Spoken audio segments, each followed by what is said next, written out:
explorar a solução dos módulos guiados em um guia de onda retangular.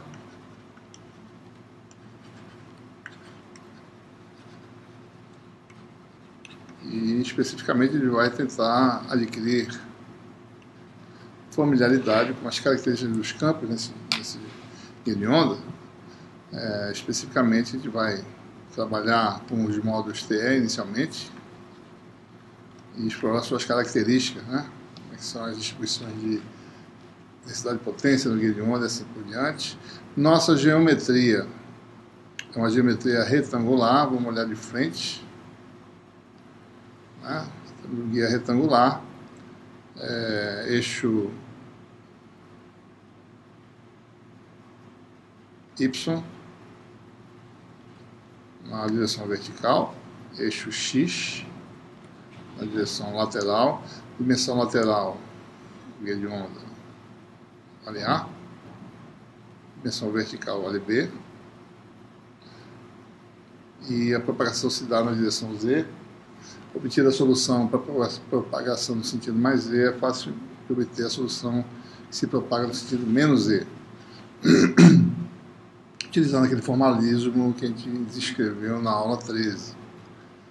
Vamos admitir que o preenchimento do guia é de um material com permissividade eta, embora não seja comum a gente utilizar preenchimento em aplicações de guia de onda. Às vezes se usa em terminações de guia de ondas terminados, né? Mas isso não é comum, mas vamos ser o mais geral possível.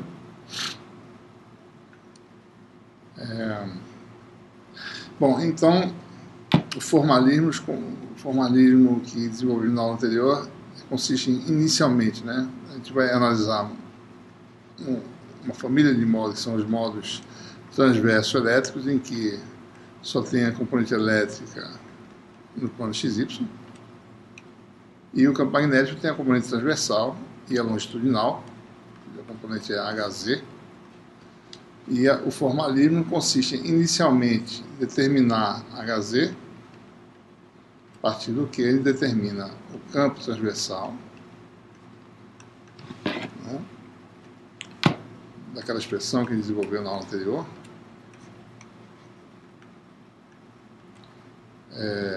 gradiente, né, transverso do HZ,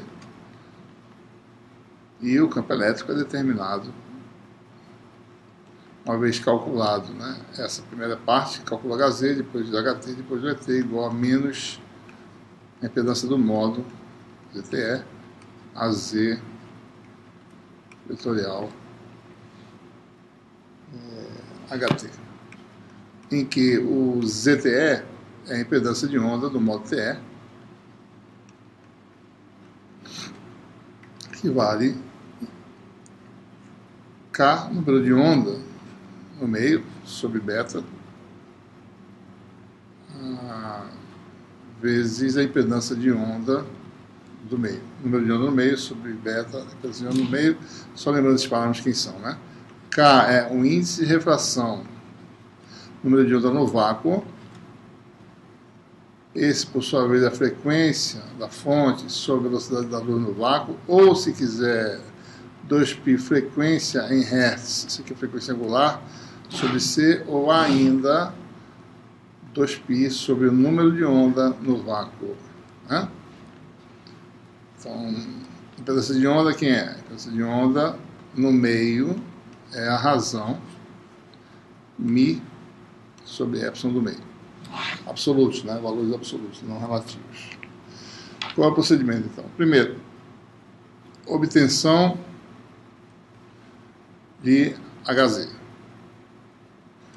Depois, obtém HT, dessa expressão aqui, e depois AT. Então, vamos fazer isso para o guia retangular. Aqui está a estrutura. Nós temos a equação diferencial que governa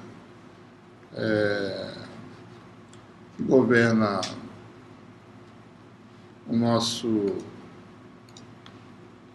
guia, nosso componente longitudinal laplaciano de HZ mais KC ao quadrado, HZ igual a zero, em que, só lembrando, número de onda satisfaz aquela relação K2 menos beta 2. E como eu falei na aula anterior, isso a gente vai mostrar agora, que ele não depende de nada, depende apenas da geometria da estrutura e pode depender da frequência através das propriedades do meio material do índice de refração, que pode depender da frequência. Na realidade, rigorosamente, o índice de refração depende da frequência devido aos efeitos de dispersão que já discutimos anteriormente. Então, como sempre, aquela estratégia de descobrir soluções separáveis para a componente HZ, lembrando que ela é um pouquinho diferente da equação de Laplace, que temos, na equação de Laplace seria Laplace sendo igual a zero, agora nós temos a equação de Helmholtz, a equação da onda de Helmholtz, né, mais precisamente, mas a técnica é a mesma, né, ou seja, o sistema de nossas superfícies que vão impor condições de contorno para a componente HZ e para outras componentes do campo, se encaixam, né? Como essas superfícies se encaixam no sistema de coordenadas, né? Isso aqui é uma superfície coordenada x constante, essa aqui é a superfície y constante, especificamente y igual a zero, essa aqui é y igual a b, essa aqui é x igual a zero. Né? Como essas superfícies se encaixam, então é possível usar separação de variáveis, né? Então, admitir que H é um produto de duas funções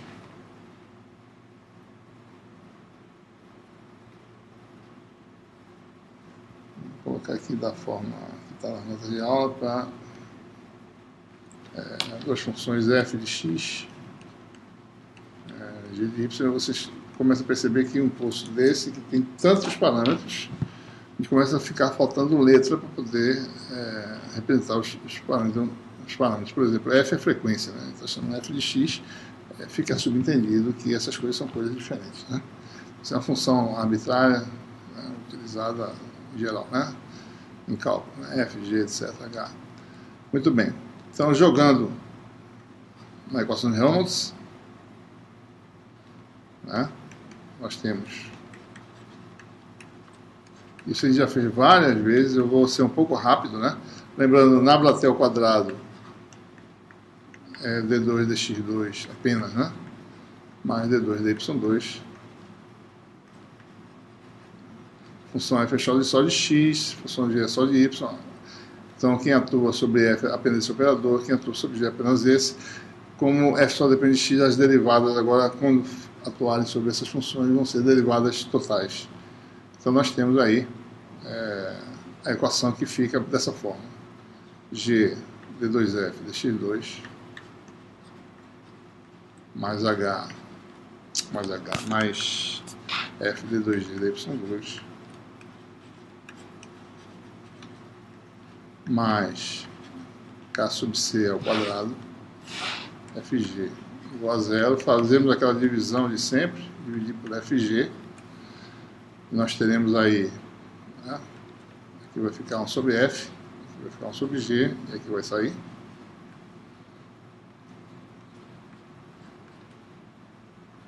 E usamos novamente aquele argumento, né? Esse termo é constante, esse termo também. Quer dizer o quê, né? Então, esse é constante, quer dizer que esse é constante. E esse é constante também. Vamos chamar essas constantes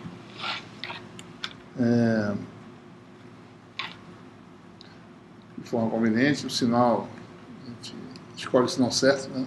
Pode escolher o sinal errado, mas depois muda o sinal, de forma que tenha solução com significado físico, mas a escolha mais adequada seria essa aqui, menos chamar de kx ao quadrado, 1 sobre g d2g dy2, com menos ky ao quadrado. E com essa escolha nós temos uma relação, né? Eu escolho de tal forma que menos kx ao quadrado, menos ky ao quadrado, mais k sub c ao quadrado, d zero, ou equivalentemente, as escolhas têm de ser tais que a soma dos quadrados desses parâmetros dê k sub c ao quadrado, substituir c ao quadrado. Importante observar, né? A dimensão, né, dessa grandeza é ao quadrado a dimensão de 1 sobre comprimento ao quadrado, né? Dimensão de K sobre C, K do corte, é inverso de comprimento de onda, ou seja, número de onda, né? E as dimensões desses parâmetros também. Quais são as soluções gerais dessas equações? As soluções gerais dessas equações são da forma, como fizemos anteriormente, como vai ser feito aí nessa aula de amanhã de exercícios. D2F, vou colocar a equação típica, né? Mais Kx ao quadrado F igual a 0, D2G dy2, mais Ky ao quadrado G igual a 0. O que nós temos aqui? Soluções exponenciais complexas ou combinações de seno e cosseno, né? Aqui também. É mais conveniente utilizar, para o entendimento, para ficar mais fácil o entendimento das condições de contorno, usar as funções seno e cosseno. A gente vai ver depois que essas soluções podem ser decompostas em exponenciais complexas e o significado físico disso a gente vai explorar também. Por enquanto, vamos fazer assim: f de x, algo do tipo A. Vamos colocar dessa forma: cosseno de Kx vezes x menos uma fase. Então, isso aqui é uma combinação de seno e cosseno, né? Combinação do tipo A cosseno mais A1 cosseno mais A2 seno, que é esse aqui, se você explorar, vai dar cosseno de um, cosseno desse aqui que é constante, seno disso que é constante. Então você tem constantes arbitrárias aí. Pode botar a solução dessa forma. G de y também, vou colocar assim, cosseno de ky y menos uma fase φy. Então, 2 parâmetros para cada equação e, consequentemente, a solução para H fica da forma igual a AB cosseno de Kx x menos φx. Esse fio eu estou evitando, inclusive, usar o fio aquele fiozinho, né, que a gente usa para não confundir com o nosso sistema polar cilíndrico, apesar de não estar sendo muito usado nesse curso, né? Mas vamos manter esse outro φ aqui. Cosseno ky menos φy. Vamos condensar essas duas constantes para uma constante H. Vamos isso aqui, isso aqui de uma constante só, não precisa ser o produto. E essa é a solução geral da nossa equação para Hz.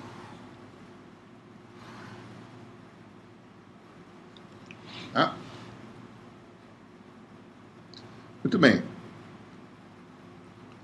Nós temos condições de contorno, só que Hz, em princípio, num condutor, ele não é nulo. Lembre-se que a componente tangencial de H é aquela que existe num condutor se o condutor for perfeito. Deixa eu achar aqui o nosso redondo. Nessa parede, observe que H, ele está, o Hz, digamos assim, ele é um campo que sai do quadro, ou entra, dependendo do momento ou da posição do guia, né? Então, o H ele está fazendo algo assim, por exemplo, né? Em algum ponto do guia, especificamente na superfície condutora, o H ele é tangente. O H tangencial não é zero no condutor, né? O H tangencial ele dá origem àquelas correntes de superfície, de acordo com a condição de contorno. E essas correntes de superfície, quanto mais perfeito o contorno, lembre-se que isso aqui é uma placa, né? Tem uma certa espessura, né? Se você expandir isso aqui, olhando mais detalhadamente, isso aqui é a parte interna. Lembrando que aquelas simulações que nós fizemos, o campo cai, né? E ele, do valor máximo, ele se mantém máximo e decai numa distância da ordem da profundidade de penetração. Se o contorno for perfeito, isso aqui cai para zero instantaneamente, né? Assim, imediatamente, certo? Mas o campo do lado de fora, imediatamente do lado de fora, ele tem um valor não nulo. Por outro lado, as componentes normais do campo magnético, num condutor perfeito, em que o campo dentro vai ser zero, nessa nossa aproximação, que o campo é nulo dentro do condutor, a componente normal do campo tem que satisfazer a condição de contorno que sai da equação da ausência de monopólios magnéticos, né? A integral de B d sigma numa superfície fechada dá zero, e a gente fez isso já antes. Você botar um cilindro condutor numa região qualquer, você conclui que N escalar B2 menos B1 igual a zero.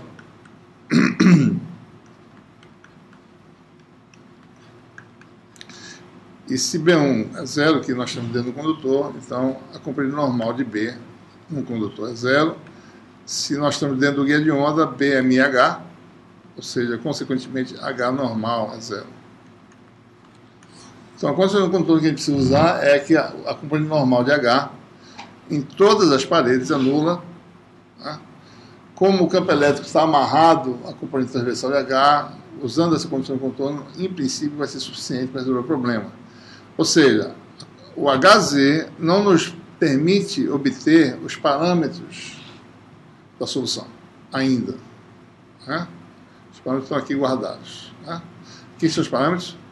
Isso aqui é fornecido a uma amplitude que depende da potência fornecida pelo gerador. Então, isso aqui só vai ser determinado se nós soubéssemos exatamente a condição inicial, um ponto de coordenada z igual a zero, por exemplo, onde nós injetamos nosso campo eletromagnético, e ele poder determinar H. Não é isso que ele está falando. Ele está falando da forma das funções. A gente precisa saber quem é esse Kx, quem é Ky, quem são essas fases. E como eu falei, essa Hz não permite obter nada, porque Hz não é zero nos condutores. Quem é zero são as componentes transversais ortogonais às superfícies condutores. Como é que a gente faz então? Vamos obter a expressão para o HT. É do HT que a gente vai poder derivar das condições de contorno esses parâmetros. Então, HT é menos J beta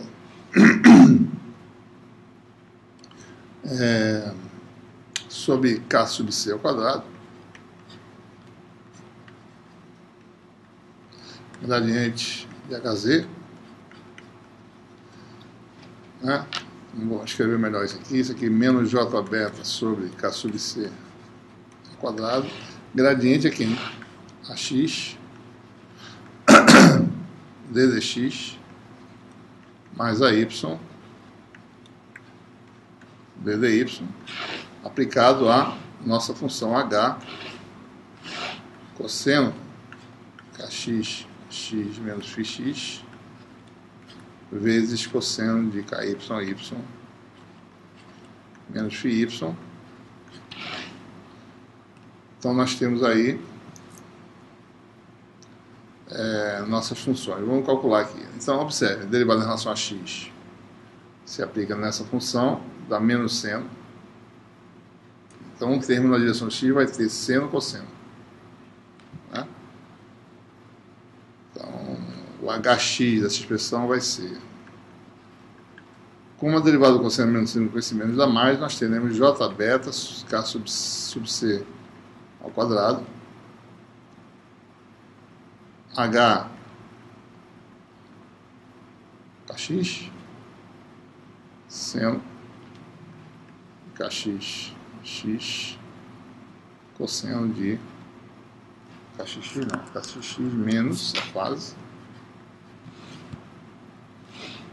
cosseno ky menos a fase. Da mesma forma, hy derivada em relação a y, j beta sobre h ky, volta aqui cosseno,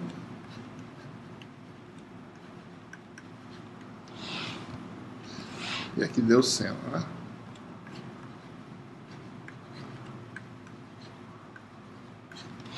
Então, quais são as condições de contorno, né? Então, olhemos aqui. Temos componentes hx de hy. Vamos desenhar aqui novamente nosso ficou sem espaço aqui. Só lembrando, hx tem a função seno na direção x e cosseno na direção y.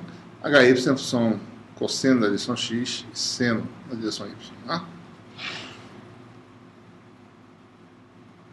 Aqui tem um espaçozinho. Temos aqui o nosso guia de onda, vou fazer menorzinho.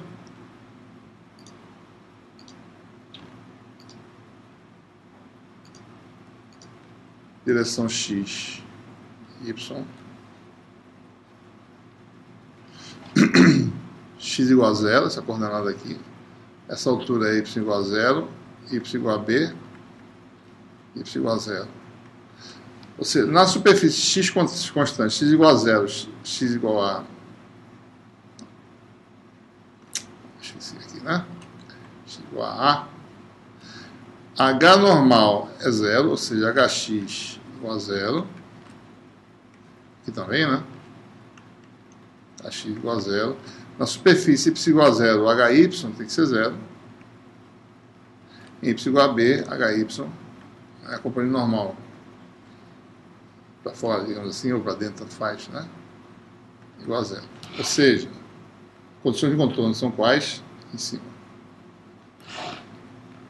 Hx de 0, qualquer que seja y entre 0 e b, igual a hx de a y igual a 0. E a outra condição é hy, qualquer que seja x, 0, igual a hy, qualquer que seja x de b, igual a 0. Então essas são as condições de contorno.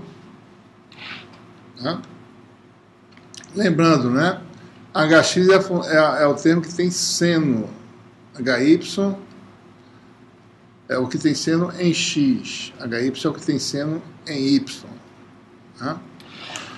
Então, dessas condições de contorno, nós temos, vou colocar aqui, por exemplo, o hx. Né? H, a mesma das constantes que não importam. Né? Seno de kx vezes 0, que dá 0, menos φx, cosseno de ky, y, menos φy, igual a 0 qualquer que seja y, essa é uma condição, e a outra qual é?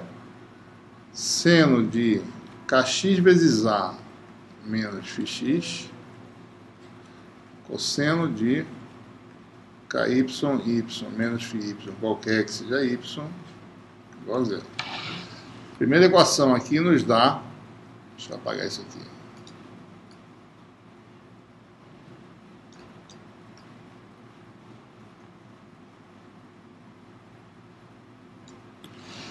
Primeira equação nos dá, isso aqui não vai ser 0, qualquer que seja y, né?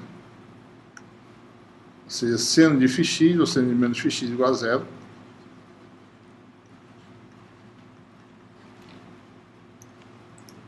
E a outra solução vai ser seno de kxa menos φx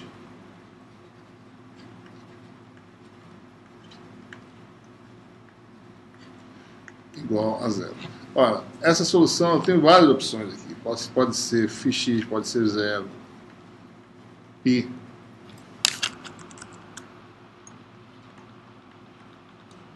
Dois π e assim por diante, né?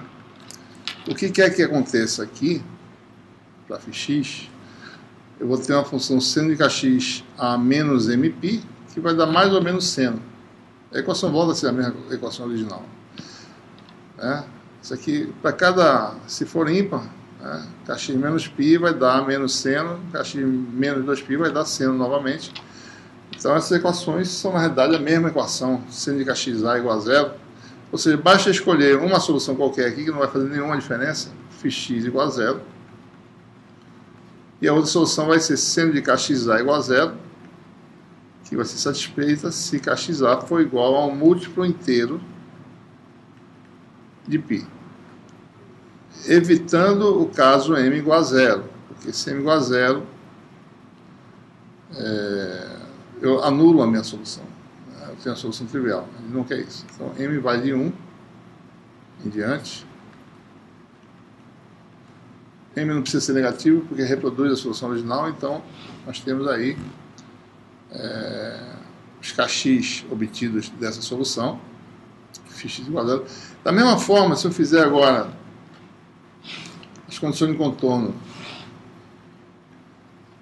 para a componente HY, né, eu teria seno de kx, x menos φx, daí eu teria cosseno, né, seno de menos φy, porque a condição de contorno é y igual a 0, e a outra cosseno de kxx menos φx, seno de kyb menos φy igual a 0, novamente algo parecido. Φ vai ser um múltiplo de π, tanto faz o valor dele, escolhe φ igual a 0, e kyb tem que ser um múltiplo inteiro de π. Agora, um outro índice, nós temos dois índices agora escolhidos, ou seja, então, só colocando aqui em algum lugar, deixa eu apagar tudo aqui, nós temos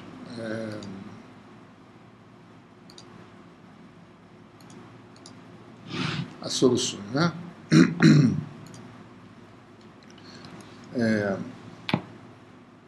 Kx igual a mπ sobre A,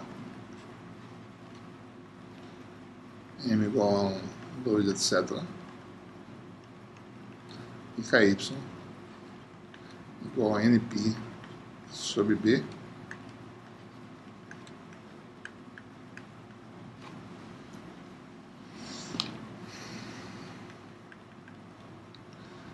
ou seja, o que aconteceu aqui, nós temos algo que é inerente à geometria, né?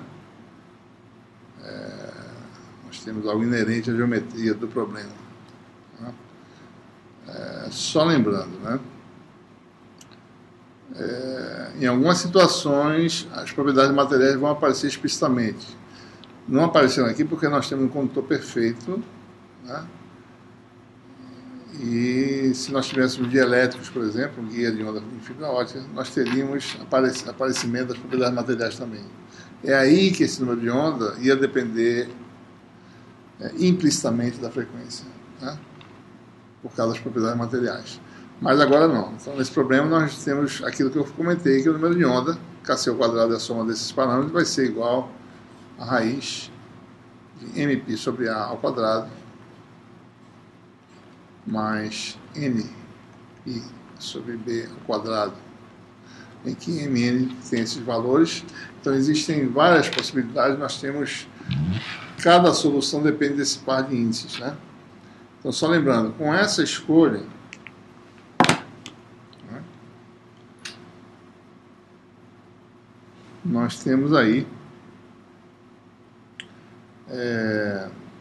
a nossa solução para HZ do tipo algo assim, né? Uma amplitude para cada solução, digamos, vamos colocar um subscrito mn, né? Só para dizer que é a característica desse modo, cuja variação com x é caracterizada pelo número m, né? E a variação com y com o número n. Solução do tipo cosseno mπx sobre A, cosseno de nπy sobre B. Essas soluções, em princípio, não são nulas, né? HZ não é nulo nas paredes, né? Só as componentes transversais. Antes de colocar as expressões para os campos, vamos explorar algumas propriedades da solução.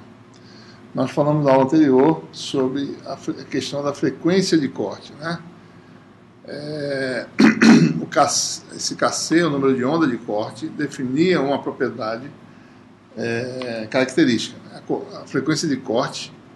Então, esse parâmetro aqui a gente agora vai chamar, a partir de agora, né? Só para lembrar que nós temos algo que depende de dois índices inteiros.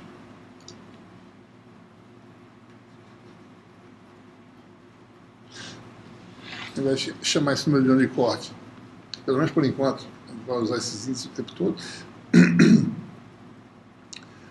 E nós falamos em frequência de corte, né? Esse número define a frequência abaixo da qual não há propagação de onda eletromagnética no guia, né? A gente fez isso na aula 13, na aula anterior.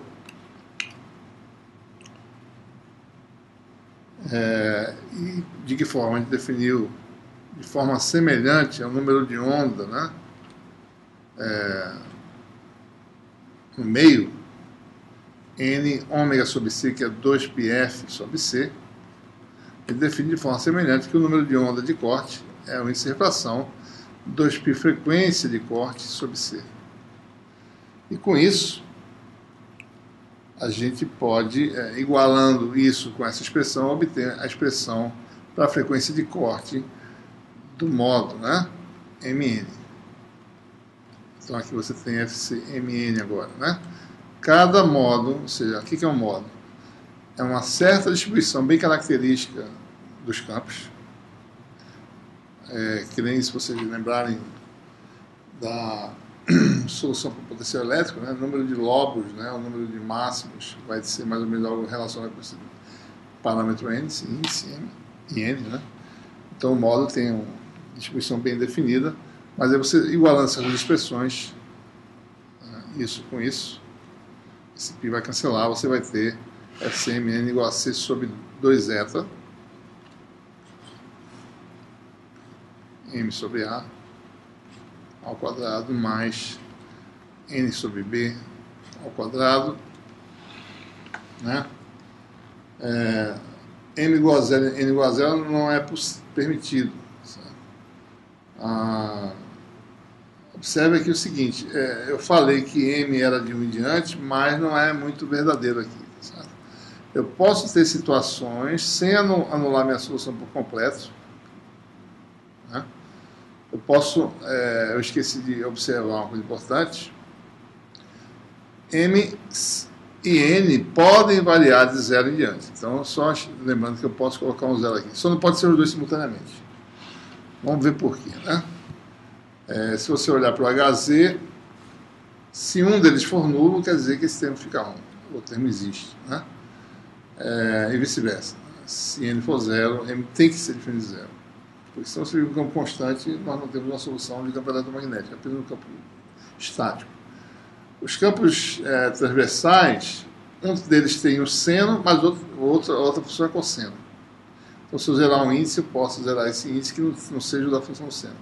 Então, observe, né? O nosso M, eu falei um pouco errado aqui, né? Que não podia ser zero, pode, né? Desde que não sejam os dois simultaneamente. Para a gente não esquecer disso. Certo? Então, nós temos aqui a possibilidade de ter modos de ordem M0,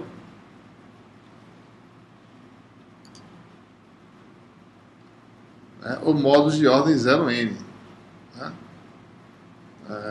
Devo ter aqui mais ou menos como é que essas frequências variam com MN, né? Eu devo ter feito aqui, deixa eu ver se eu tenho aqui. Eu acho que eu tenho aqui mais ou menos esse gráfico, né? Aqui mostrando. Bom, isso aqui é algo que, para razões distintas de A e B, nós temos aí as frequências de corte para vários modos. Essas alturas são as frequências correspondentes. Tem uma de mais baixa ordem, que é essa aqui.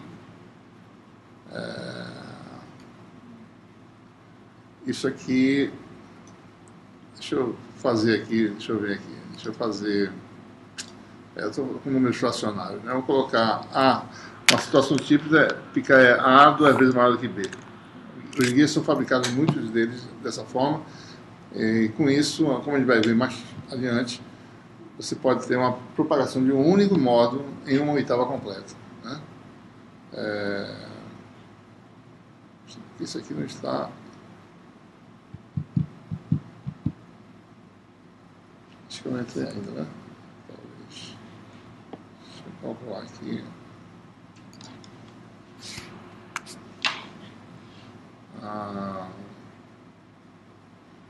Esse aqui é o modo de mais baixa ordem. A gente vai ver que é o T10, esse que contém essa pequena frequência aqui, certo?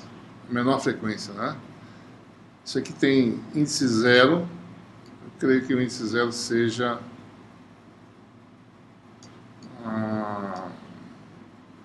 acho que isso aqui é 0, 1, T1, 0, T0, 1. Isso não está dando para ver direito. Vamos deixar isso para depois. Essa simulação não está muito ilustrativa, né? Só se eu diminuir esse número de parâmetros aqui, vamos voltar ao nosso aqui, certo? Bom,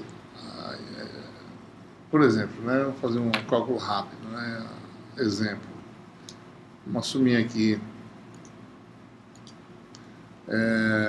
índice de refração igual a 1, guia sem preenchimento. Então a frequência de corte, vou fazer A igual a 2B. Tá? Então a frequência de corte do modo TE10 seria M igual a 1, eta igual a 1 ao quadrado, você vai ter C sobre 2A. Tá? A frequência de corte do modo 0,1 é igual a C sobre 2B, mais 2B é igual a, então é C sobre A. Então nós temos aqui, essa frequência é metade dessa. Né? Então você tem uma oitava completa, em que a operação só um modo se propaga, que é o modo TE10. Né? A gente vai ver em detalhe depois. Mas nessa faixa de C sobre 2A, menor que F, menor que C sobre A, uma oitava, né? Que é o dobro da frequência daqui para cá, você tem a operação monomódulo do modo TE10. Comprimento de onda, F igual a C sobre lambda, quer dizer que o comprimento de onda tem que ser menor do que 2A. Então, na faixa de A até 2A, de comprimento de onda, você tem a operação monomódulo. Né? Certo? Então, isso aqui corresponde ao maior comprimento de onda. Isso aqui corresponde ao menor comprimento de onda. Né? Então, o comprimento de onda de corte, né, é 2A, no caso. Certo? Então, você só tem um TE10 a partir desse comprimento de onda. Abaixo dessa frequência, num guia de onda de dimensão A igual a 2B, abaixo dessa frequência não há propagação. Não há propagação no guia. Né? Muito bem. Outros parâmetros importantes que a gente precisa, né, para caracterizar o nosso modo, a gente estava falando na frequência de corte, o que mais? Né? Temos a constante de propagação. Qual a importância da constante de propagação? Ela define a velocidade de propagação, velocidade de grupo no guia de onda, define o comprimento de onda no guia. O comprimento de onda é importante para casamento de guias de onda, usando cartas de Smith, então precisamos saber quem é o comprimento de onda no guia, para cada frequência você tem o comprimento de onda. Nós temos então a constante de propagação, agora passa a ser beta, que depende de Mn, raiz de K2 menos Kc Mn, no caso, ao quadrado. Posso colocar isso em evidência. Isso vai ficar eta K0 raiz quadrada de 1 menos Kc Mn sobre K0, ou eta K0 no caso. Eta K0 ao quadrado. Isso tudo ao quadrado.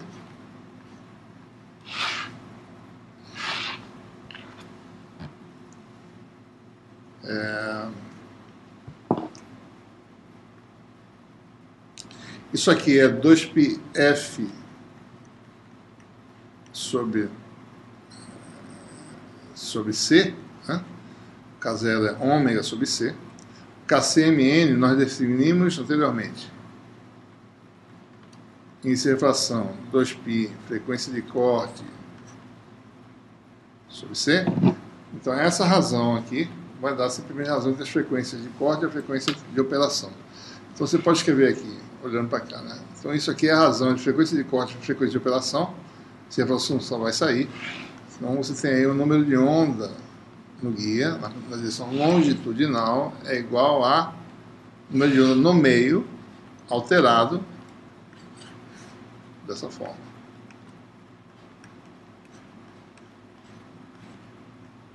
É o que nós já falamos anteriormente, né? Onde FC é dado agora conhecido. Antes nós não conhecíamos quem era a frequência de corte. Então, para a frequência maior que FC, esse é um número real, então é a propagação. Se F for menor que a frequência de corte, isso aqui é um imaginário puro, você tem atenuação. Muito bem. O que mais? Impedância de onda é o outro parâmetro, comprimento de onda do guia, né? Lambda G para o módulo MN é 2π sobre beta.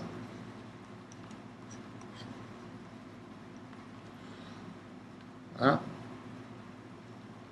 Então você vai ter 2π sobre K0, que é o comprimento de onda no vácuo. Então você vai ter então lambda 0 sobre eta, e esse fator aqui que é importante, que ele sempre aparece em todas as expressões, que é esse fator que diz essa propriedade fundamental de corte ou não de propagação, né? Certo? De vez em quando eu estou esquecendo de colocar o subscrito MN, mas está implícito, né? FC quer dizer FC para o módulo MN. Né? Bom, determinação dos campos. Isso a gente pode deixar para vocês fazerem essas continhas, né? Estão todas nas notas de aula. A gente já fez parcialmente, né?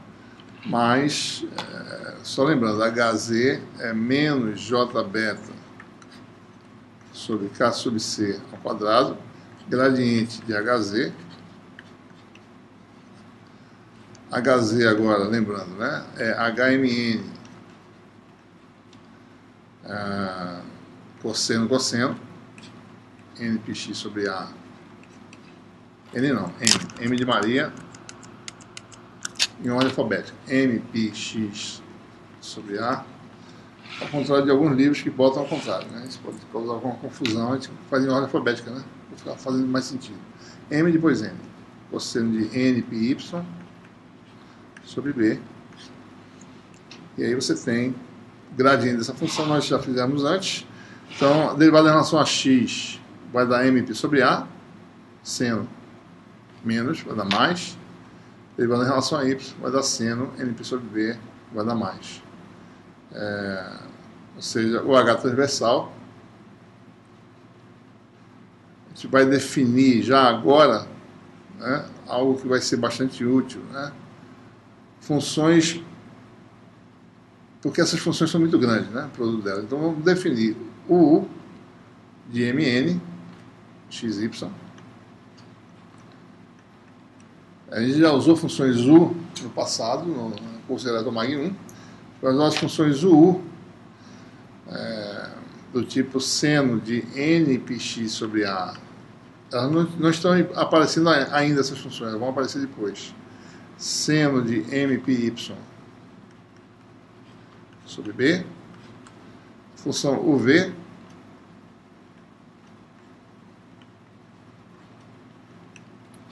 igual a seno cosseno,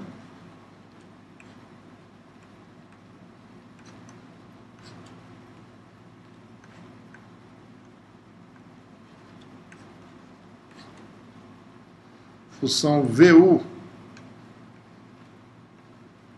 troca a posição, mas troca os argumentos. Agora é cosseno em x.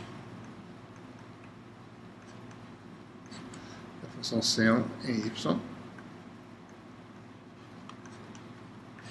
E a função VV, que é o produto dos cossenos, né?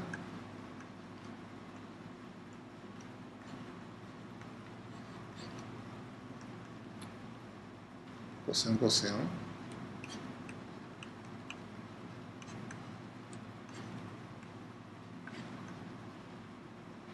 Estou trocando aqui tudinho, está tudo trocado. Tudo trocado, tudo errado aqui. Vamos corrigir aqui tudinho, certo? Esse aqui não é N não. Vem aqui. Tudo está errado, certo? Tudo errado. Vamos lá. Eu mesmo acabei errando a minha própria anotação. Bom, seno de M de Maria, né? E x sobre A, NPY sobre B.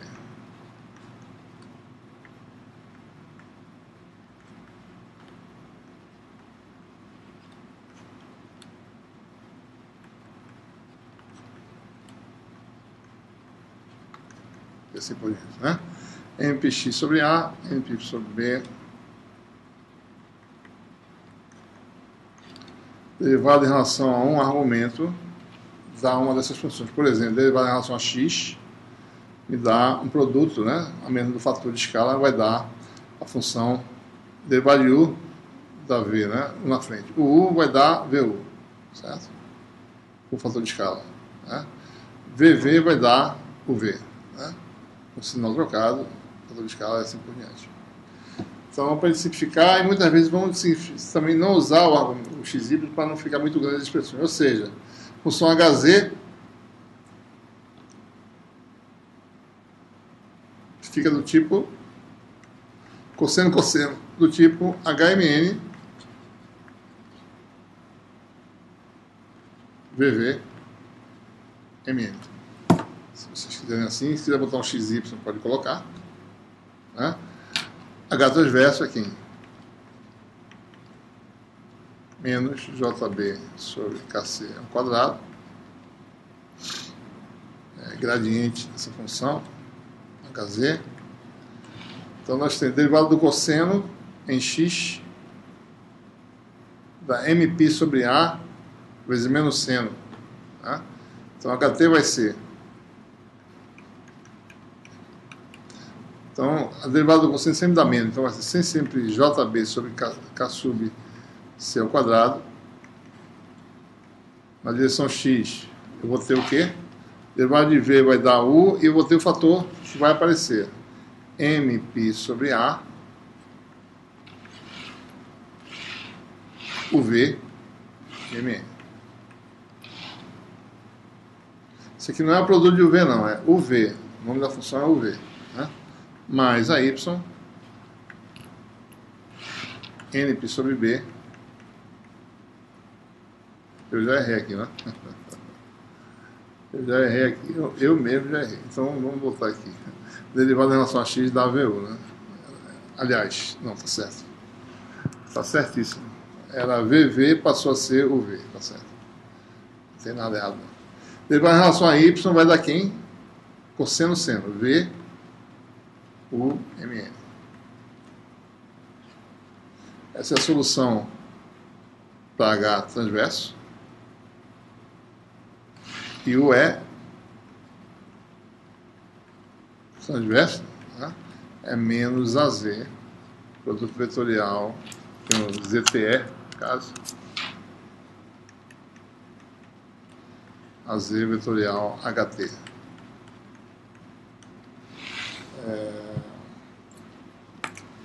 Isso aqui vai dar o quê, né? ZX da Y com menos dá menos Y, né? ZY vai dar menos X com menos dá mais. Então você vai ter apenas um fator J beta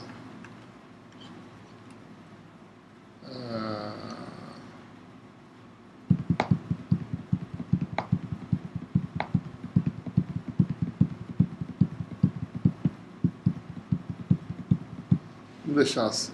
Antes de eu fazer isso, deixa eu só dar uma melhoradinha nessa expressão anterior. Eu acho que ela pode ficar melhor. Não, vamos deixar assim mesmo, a gente ajeita depois. Então, lembrando, eu estou esquecendo dos índices, mas beta é beta MN, né, e assim por diante, só para não sobrecarregar muito a notação, certo? Mas nas notas, eu rigorosamente estou seguindo os parâmetros da forma como eles foram definidos. Então, lembrando, né? Aqui eu esqueci do meu HMN, né, no HT, que veio lá do...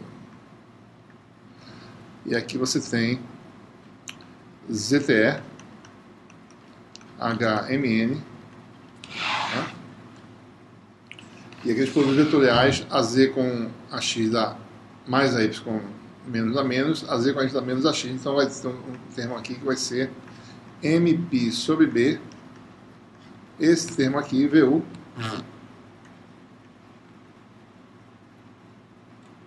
AX, menos NP sobre A, o V, a Y. temos aí a solução final, né? Antes de prosseguirmos, né, vamos colocar isso de forma mais de uma forma mais fácil de perceber. Vamos usar como amplitude dos campos o campo elétrico e não o campo magnético. A gente está usando essa expressão complicadinha, assim, digamos. Ela está simples para o HZ. O HZ não tem muita importância, digamos assim, quando você calcula a potência que flui na direção Z. Ele não vai aparecer. Então, usar HMN na direção Z não é uma boa ideia. Então, é melhor a gente parametrizar em termos da componente transversal de E. Tem que só perceber que eu preciso de um parâmetro adimensional. Eu vou separar esse Kc ao quadrado. Né? Observe que isso aqui é o número de onda. Né? Ele vai tirar esse quadrado aqui e passar o Kc para cá. Né? Você tem aqui frações do tipo componente x do Kc sobre ele. Né? Então, por exemplo, aqui em cima você vai ter, como estava antes, né? nπ sobre b. Isso aqui está errado, né? Isso aqui é mπ sobre a. Está errado de novo. Aqui é nπ sobre b. Dividido pelo um Kc ao quadrado. Vou botar um deles aqui.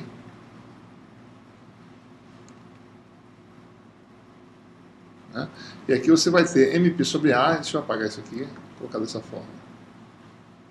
Fica mais fácil de perceber o que são essas coisas, né? Menos a componente x do número de onda de corte, que é mπ sobre a, sobre o número de corda Kc. Isso é adimensional, né? Tudo isso aqui é adimensional. Isso aqui é adimensional, certo? Então, isso tudo aqui vai chamar da componente Mn. Com isso, o campo elétrico ele fica... Então fica tudo redefinido agora. Né? Eu chamo isso aqui de EMN, então você vai ter o campo magnético, vai ter uma expressão diretamente em termos da sua amplitude, o campo elétrico, aliás, transversal, EMN. Você vai ter aí AX, componente nπ sobre b sobre o número de onda de corte.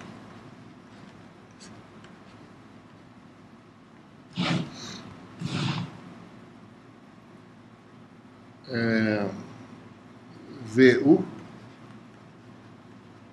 cosseno seno em x e seno em y, menos a y nπ sobre a sobre o número de onda de corte, o V.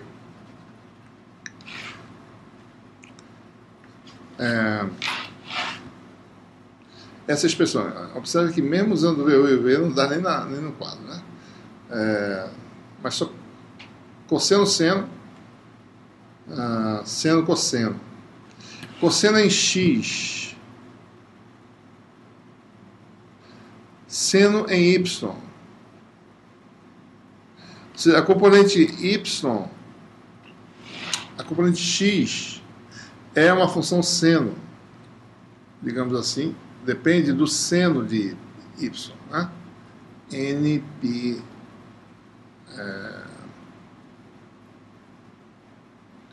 y sobre b. O que quer dizer isso? Componente x na parede de cima e na de baixo, campo tangencial nos condutores é zero. Então é o que está acontecendo aqui. Componente x na parede de cima do guia, né? Na de baixo e na de cima. Como a função que define a componente x é a função seno de y, então você vai ter campo tangencial igual a zero aqui.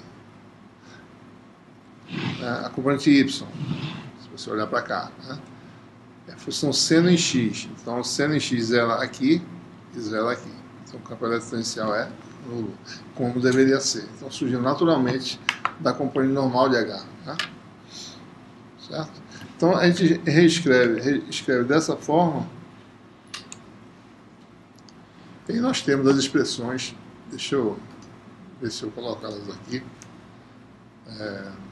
poder ver.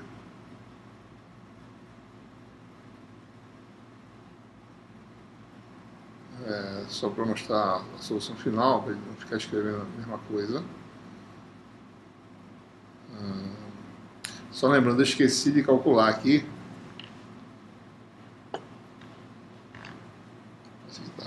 Muito grande, né? Esqueci de calcular a impedância de onda no modo TE, né? Só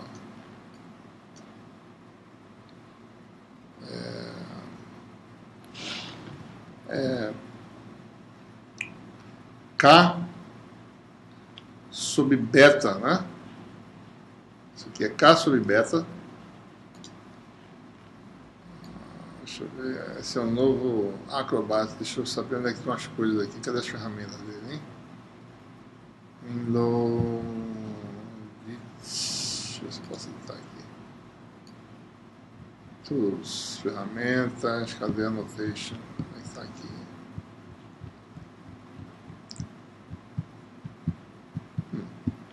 Comments. Markups. Está aqui, apareceu. Deixa eu pegar um lápis aqui. Simples lápis. Cadê as ferramentas? Ah, meu Deus do céu. Cancela.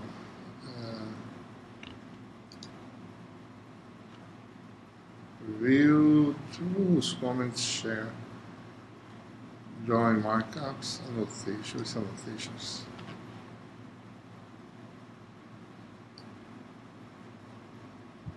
Só um minuto.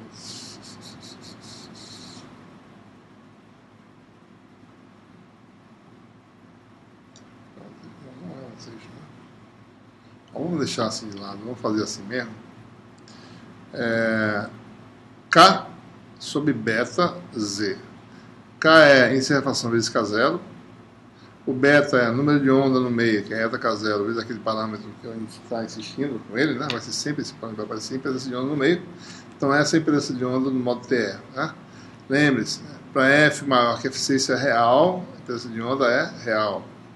A baixa frequência de corte se torna imaginário e foi o argumento que a gente utilizou para dizer que não há propagação de potência ativa no meio. Né? Os campos, como é que eles ficam, né? Campo transversal, depois da nossa redefinição, nós temos aí, né, NP sobre B sobre KC VU,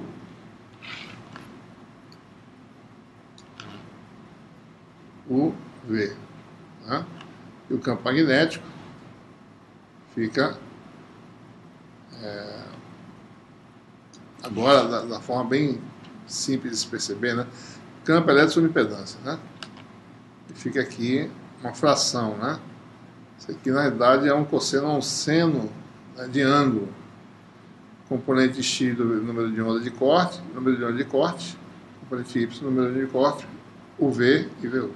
Né? E HZ continua aqui. Bom, então são essas expressões para os módulos. Né? A gente vai mostrar mais ainda sobre isso. Uma outra questão importante a se considerar é propriedades que nós já falamos anteriormente quando analisamos soluções da equação de Laplace na cuba, né, bidimensional. Nós temos a propriedade de ortogonalidade aqui também, né? Então, nós observemos o seguinte, certo? Por exemplo, né, as funções que nós definimos têm propriedade de ortogonalidade. Né? As funções U, né, o V, o U de Mn, né, que é o quê? Seno, o V de Mn, VU de Mn e VV. A gente define aí o produto escalar de duas funções no espaço de funções, agora, né? F de xy. Ou melhor assim, no espaço, no domínio Agora eu acabei com tudo aqui.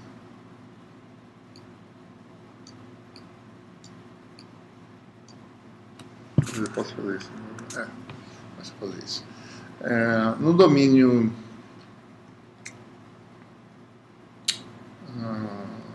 VVU,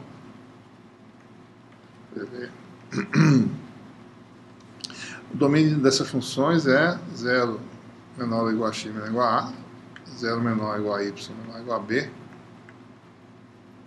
né? E funções nesse domínio obedecem à propriedade de produto escalar, que vai definir assim de forma: produto escalar de funções, por definição, é integral dupla nesse domínio.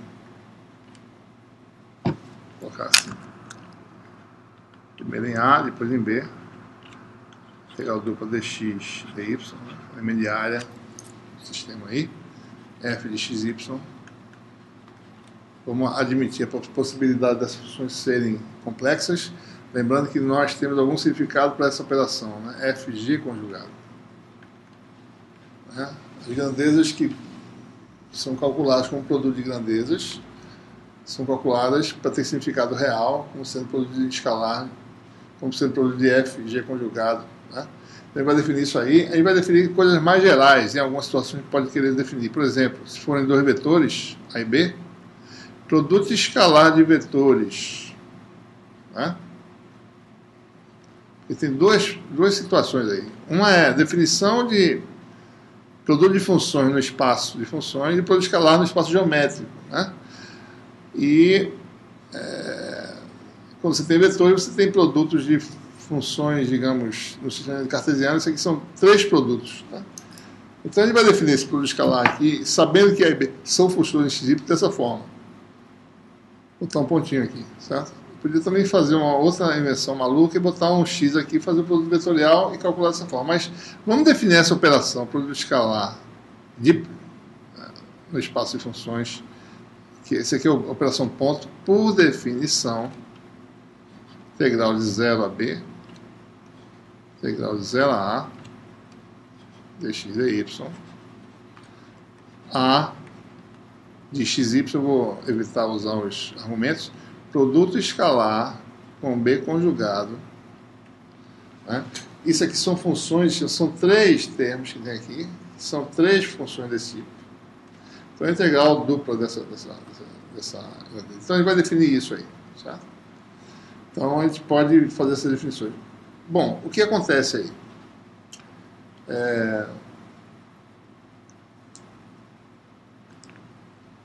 Se nós calcularmos produto escalar de funções, especificamente, né, a gente vai falar só nos nossos modos que nós temos agora. As funções que nós temos, por enquanto, são as funções... o campo transversal tem funções do tipo UV, VU, e o campo elétrico também, né? VU, UV. São essas funções que aparecem. Então vamos olhar especificamente essas funções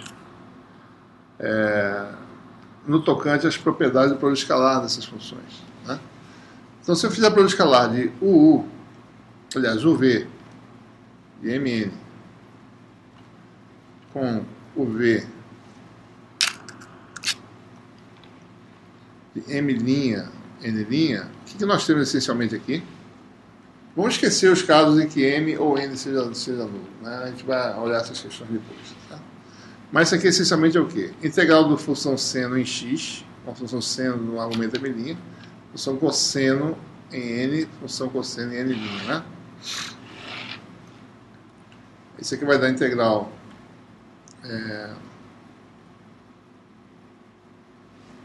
integral de 0 até A,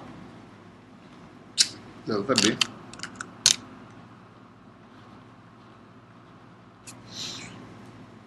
Ou vamos fazer assim, já separado, né?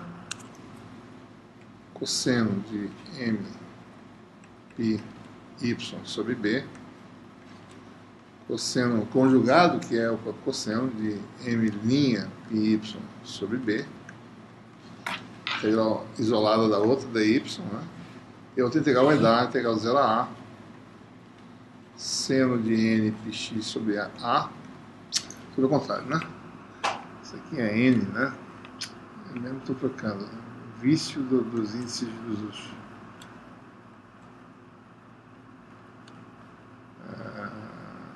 Muito bem. Isso aqui é n πy sobre b, n', né? Πy sobre b, m πx sobre A, seno de m'. Nós já estudamos isso anteriormente, nós sabemos que essas funções são ortogonais no espaço 0A e essas aqui são ortogonais no espaço 0B, no domínio, né? Se m diferente de m', isso aqui é uma combinação de cosseno da soma com cosseno da diferença, isso aqui também. As integrais do cosseno dão seno e as funções seno têm nós nas extremidades. Então, isso aqui vai dar zero se n diferente de n', m diferente de m', e não vai dar zero se eles são iguais. Então, se m igual a m' e n igual a n', integral do cosseno ao quadrado, a gente usa a identidade 1 menos cosseno 2 vezes, 1 mais cosseno 2 vezes, e a integral do cosseno 2 vezes vai para zero. Ou seja, essencialmente isso aqui vai dar o quê? Integral de dy sobre 2, de 0 a b, vai dar b sobre 2, a sobre 2, função delta de Kronecker, né? m', quer dizer, isso aqui é 1 se m for igual a m' e 0 se m for diferente. Delta de n, n', né?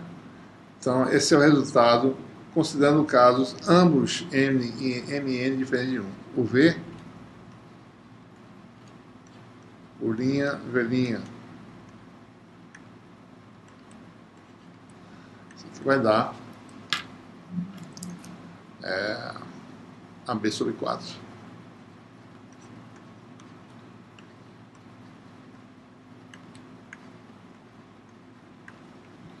Ambos maiores ou igual a 1. Certo?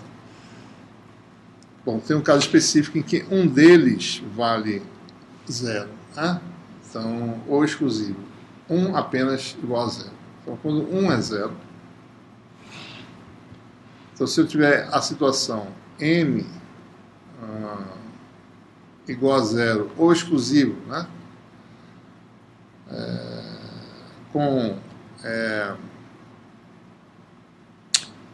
n igual a 0, ou um outro, exclusivamente. Se m for 0, n tem que ser diferente de 0. E vice-versa. Espero que eu esteja usando a notação correta, né? Então nós temos aí que situação, né? Vamos tomar uma delas. Ambas vão dar o mesmo resultado. Mas, por exemplo, suponha que n seja 0, né? E m seja diferente de 0. Você tem os modos TE M0. Então aqui você tem 1 vezes 1 dá 0, integral de y dá b. E essa integral aqui vai dar A sobre 2. Então, em um ou outro caso, você vai ter como resultado, isso aqui vai dar AB sobre 2, delta de m, delta de n0, né?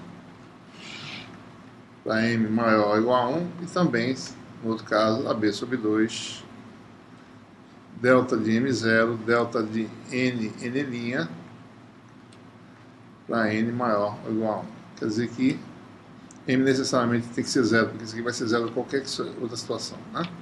Então essas são as possíveis situações dessas funções.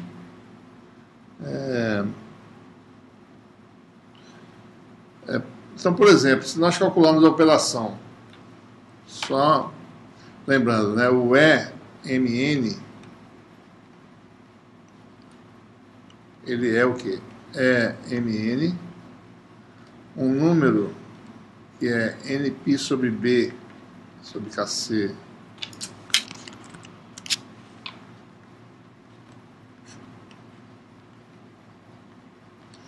nós temos aí, acho que é VU de MN, AX, botar aqui mesmo, mais MP sobre A sobre KC,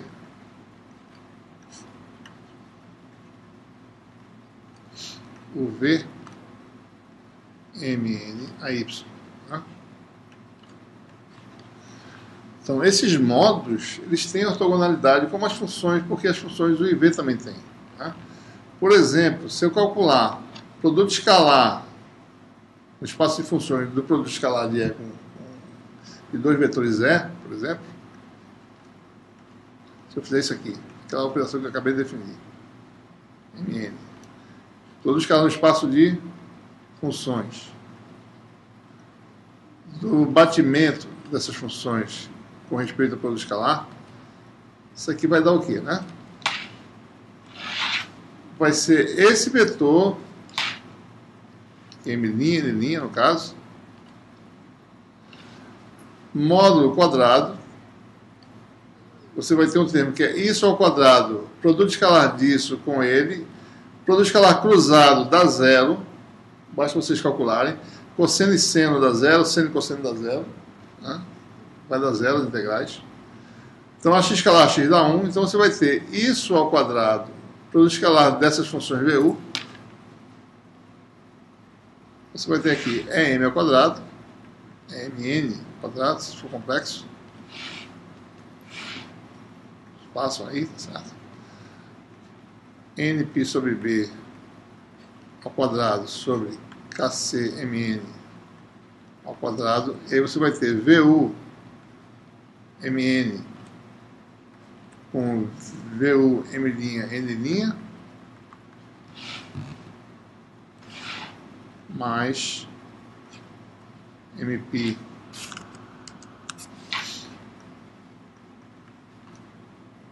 sobre A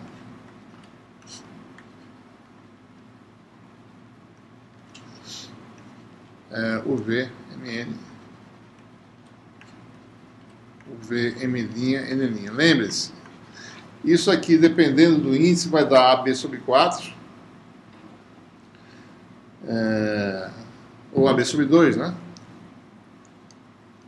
Certo? Delta de M', delta de N'. Então, os campos elétricos são ortogonais, os módulos são ortogonais também. Isso é muito importante, porque se você injetar num guia de onda uma distribuição de campo elétrico, por exemplo, que inicialmente não corresponde a um desses módulos, como é que você faz para propagar essa distribuição no guia de onda? Você decompõe nos módulos e determina os coeficientes da decomposição, como a gente fez anteriormente na análise de Fourier. O procedimento é semelhante. Por isso que a gente chama de módulos, né? Módulos de propagação. São aqueles que retêm uma propriedade muito bem definida da constante de propagação.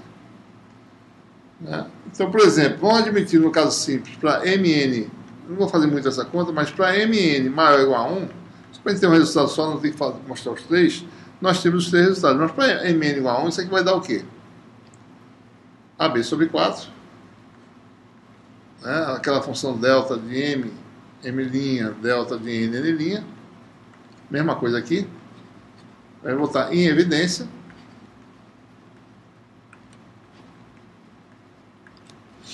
né? Então nós temos o quê? Essas funções, esse é um fator de escala comum, nπ sobre b ao quadrado mais nπ sobre b ao quadrado é o quadrado do número de onda de corte, então essa soma dá 1. Se eu tenho evidência, então fica um resultado muito simples, né? Produto escalar dos vetores E, tanto no espaço de vetores como no espaço de função,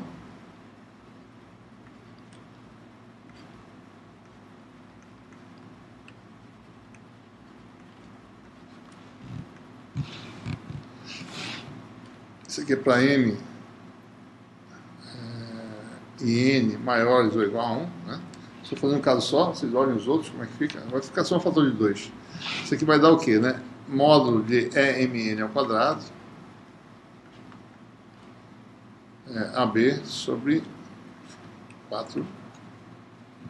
E aquela soma, esse AB sobre 4, você tem aqui delta de MM', delta de N', você tem aí isso ao quadrado mais isso ao quadrado dá denominador, então dá 1. Né? Então, esse é o resultado simples, né, dessas propriedades.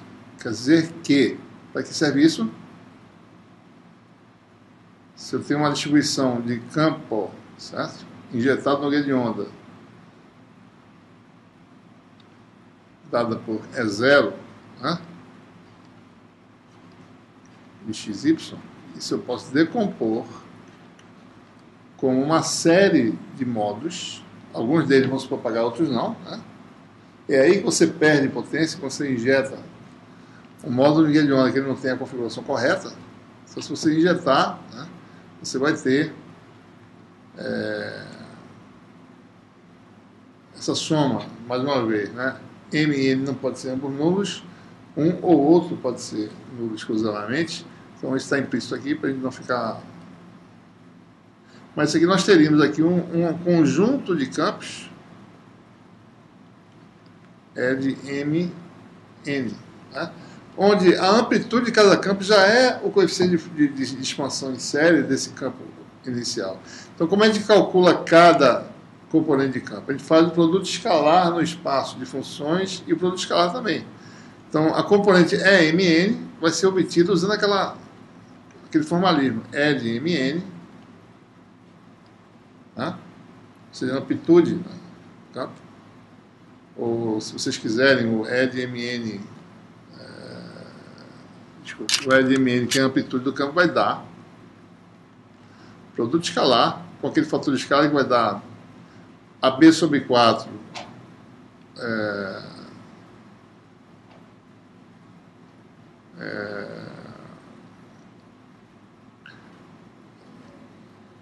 ou AB sobre 2, né? Então vai dar 4 sobre AB ou 2 sobre AB.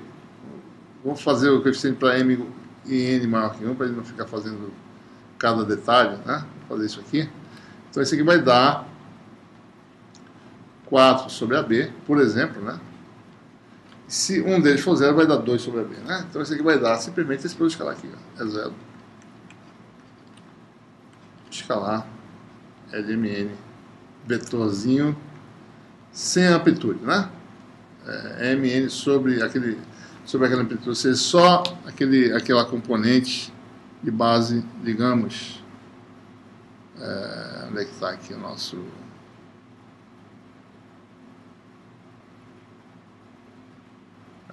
Ou seja, quando eu faço produto escalar, eu vou tirar isso aqui está guardado lá já, né?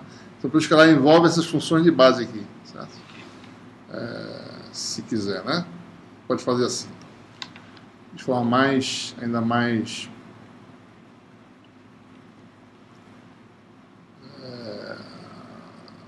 deixa eu apagar isso aqui.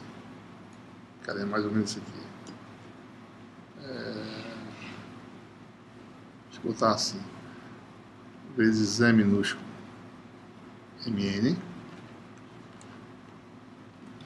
em que E de MN é só essa porção vetorial aqui, né? Essa seria a forma de decompor um campo. Então, tira isso aqui. Isso aqui a gente chamaria o nosso vetorzinho E de MN de base, digamos assim. Essa dependência vetorial, certo? Então é assim que a gente pode ter um modo inicial decomposto em vários modos. Por exemplo, se tiver só na região de frequência que o modo T1 propaga, todas as outras combinações vão existir, mas vão ser energia perdida nesses modos, que eles vão ficar guardando energia numa região do guia de onda, né? Apenas um modo vai se propagar. Então, a gente não tem um acoplamento eficiente nesse caso, né?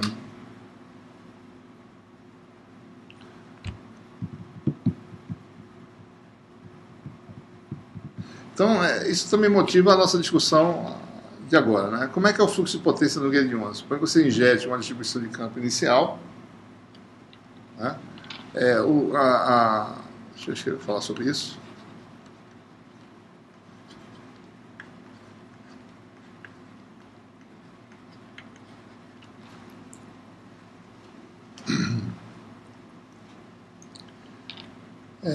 Então, suponha que, bom, primeiro, né?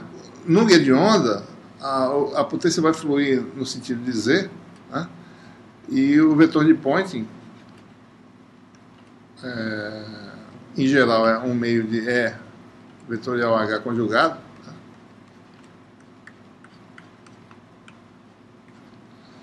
E a componente Z do vetor de Poynting é a projeção disso no sentido Z, chama de SZ, a densidade de potência, né? 1 meio de... Bom, no modo TE, isso aqui seria E vetorial H na direção Z.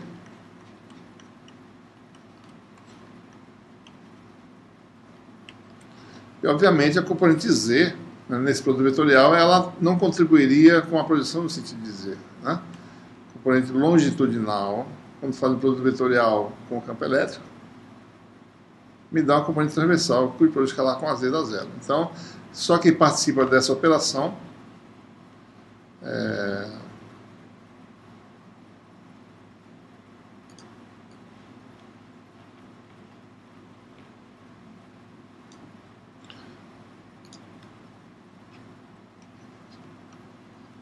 são as componentes transversais. Eu posso já diretamente escrever, né? Então, a componente transversal seria ET exponencial de menos J beta Z, que a gente não colocou, mas agora o campo elétrico, né, tem a componente transversal vezes o fator de propagação. Se eu escrever antes NM, eu escrevi errado, viu, pessoal? Então, corrijam qualquer coisa anterior que eu tenha colocado N na frente do M. MN sempre. Eu não lembro se eu errei aí. Vetorial HT. Isso dá... nós sabemos que essas... eu posso colocar em termos da impedância de onda, né? Vamos colocar por enquanto assim, HT conjugado, exponencial de J beta conjugado, né? MNZ. Não estou afastando a possibilidade de ter módulos que não se propaguem, né? Módulos evanescentes.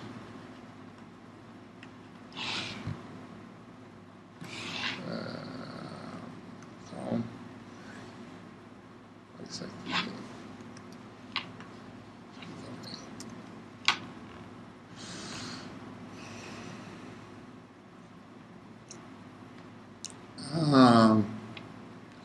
Lembrando que o HZ, né? O HT tem com a ET uma relação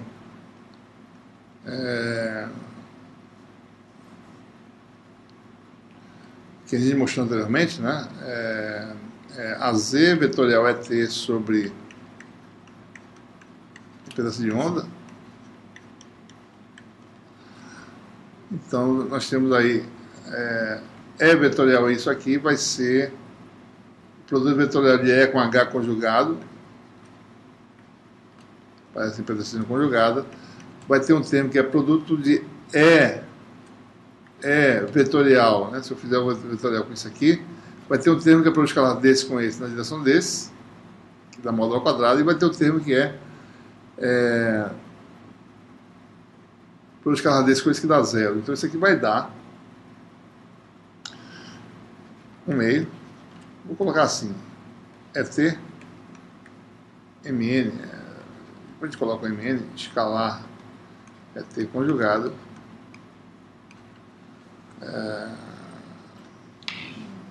Eu naquela operação anterior eu não botei o conjugado, né? Rigorosamente isso aqui envolve o conjugado de E, viu, pessoal? Então, se eu não fiz, corrijam.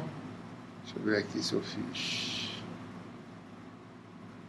Isso aqui seria, né, rigorosamente, não sei se eu fiz aqui nessa continha. Bom, é porque eu não precisei, né? Aqui está implícito. Quando eu colocar integral, é o conjugado das funções, né? Então, se tiver J no meio, ele vai ser conjugado. Bom, aqui, né? Então, ET escalar ET conjugado.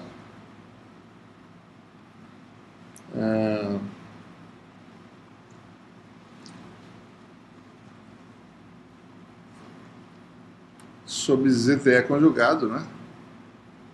Na direção AZ com AZ da 1. Então, isso aqui dá essa função aqui, sobre ZTE conjugado, né? E em cima aparece o fator exponencial de menos J, beta menos beta conjugado. Eu vou evitar os subscritos por enquanto. para não ficar economizar quadro aqui.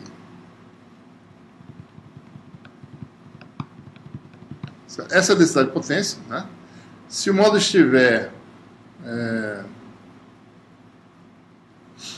abaixo da frequência de corte, beta conjugado é igual a beta, isso aqui vai embora, acima, aliás, acima da frequência de corte e abaixo da frequência de corte para um dado módulo, isso aqui dá um número menos J alfa, com menos J dá menos alfa, e vai ser um módulo evanescente, né? Então, muito bem. Se a gente injeta na entrada do guia de onda um campo elétrico qualquer, né? E aí é por isso que os modos, ter ortogonalidade de modos é uma coisa importante. Então, suponha que nós injetemos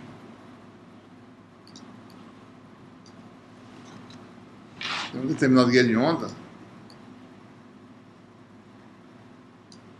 na entrada do guia. Digamos que a propagação agora, esse aqui não é o guia não, mas isso aqui seria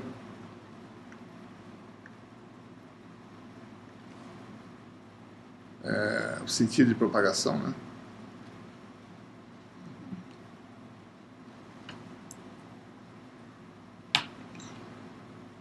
Então, se você injeta na entrada do guia, digamos que isso aqui, vamos fazer uma coisa mais tridimensional, mais ou menos, certo? Um campo, né, transversal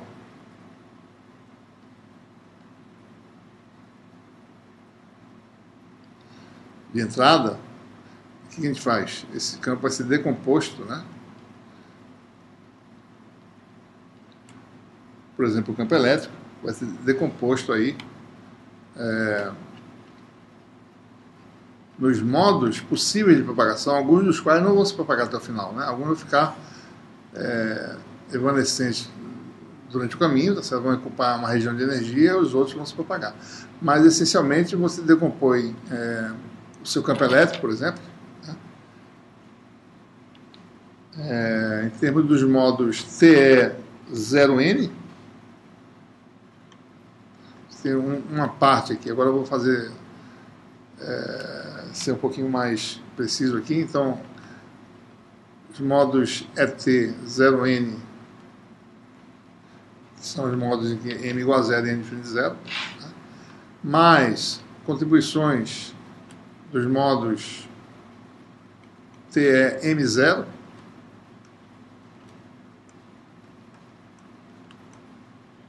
expressões para esses campos nós já temos, mais os modos MN, em que M e N são diferentes de zero, né?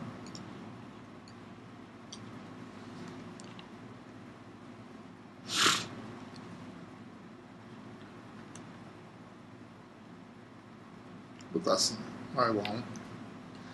É ter. Isso aqui é uma soma dupla, né? Agora, certo? MN. Né? Então,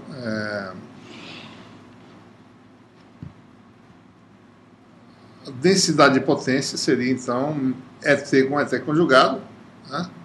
E a gente vai integrar na área. Então, mas a densidade de potência, no caso, seria uma expressão super complicada. Seria algo muito complicado, né? Deixa eu só apagar aqui. Densidade de potência envolve produtos dessas três coisas aqui. Só para dar uma ideia, se eu quisesse calcular ET escalar ET conjugado, tenho isso, produto escalar com todo mundo aqui, mais isso, produto escalar com todo mundo aqui, já inclui. Então você tem 9 termos com somas quádruplas, somas triplas, somas duplas, etc. Né? Não vamos calcular não vamos botar essa expressão aqui. Mas o que a gente quer? A gente quer integrar, a gente quer saber a potência, né, elétrica que flui no guia de onda. Né? Então,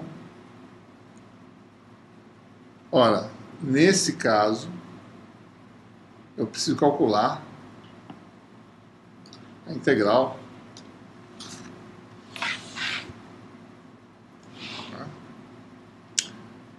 porque porque isso aqui, a gente está falando disso aqui por quê? Porque a nossa densidade de potência usa esse produto, né? Então nós precisamos calcular essas integrais. Vamos admitir, não vamos admitir nada, deixa esse fator aqui, mas eu quero falar o seguinte: como esses modos são ortogonais, quando eu integrar essa quantidade, que é a quantidade que aparece lá, né? Então nós sabemos que as integrais só vão existir quando eu tiver módulo com módulo, né? Então, obviamente, a potência elétrica vai ser dada por o termo de potência correspondente à integral na seção transversal do produto desse vetor com ele conjugado, vou escalar, né? Isso aqui vai dar um termo que eu posso colocar da seguinte forma: soma de n igual a 1 a infinito, P0n, exponencial de menos j beta 0n menos beta 0n conjugado, z. Então, vamos ver. Um termo que aparece é para eu escalar de ET de 0n com ET de 0n', daí eu integro na seção transversal, uso a ortogonalidade desses modos, né? Então aparece esse fator aqui, tá? Então, por isso que não é uma soma em n e em n', né? Porque a ortogonalidade me garantiu que a soma só vai ter termos não nulos para n igual a n', né? Segundo termo, vou botar aqui embaixo.